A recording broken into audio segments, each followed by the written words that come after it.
On October 26th, with more than 250,000 civilians still inside the city, Sudan's paramilitary rapid support forces encircled el-Fasher. What followed, survivors say, was a systematic assault on men, women and children fleeing for their lives. Everyone who got out is either a witness to or a victim of what Amnesty International describes as possible war crimes and crimes against humanity. Survivors describe the widespread sexual violence against women and girls by RSF fighters.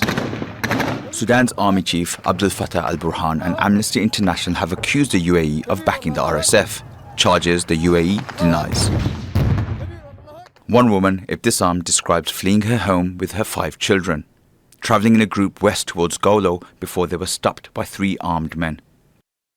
One of them forced me to go with them, cut my robe and raped me. When they left, my 14-year-old daughter came to me. I found that her clothes had blood on them and were cut into pieces. Her hair at the back of her head was full of dust. The Amnesty report says Ibtisam's daughter remained silent for hours, only speaking when she saw her mother crying. She came to me and said, "Mum, they raped me too. But do not tell anyone." After the rape, my daughter became really sick. When we reached Tawila, her health deteriorated, and she died at the clinic. The final days of a child, marked by fear and the violence she endured, until she could no longer. The Amnesty report documents a systematic RSF campaign, ambushing displaced civilians, separating women and girls to commit mass rape, executing men and the elderly, even shooting the donkeys pulling their carts.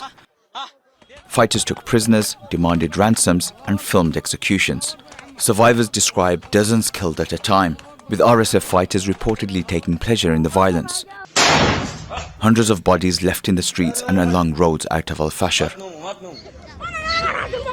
Aid groups operating in towns like Tawila and Kurma say things are getting worse.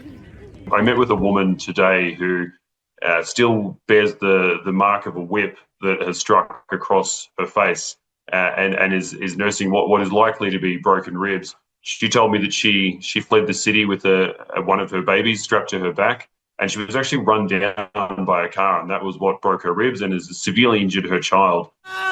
The UN says more than 100,000 people have fled el-Fasher and its surrounding areas. Many remain missing, thought to be trapped behind RSF lines. But a growing number of survivors' accounts show the devastating impact of Sudan's conflict on civilians and the failure of the international community to stop it. Baig, Al Jazeera.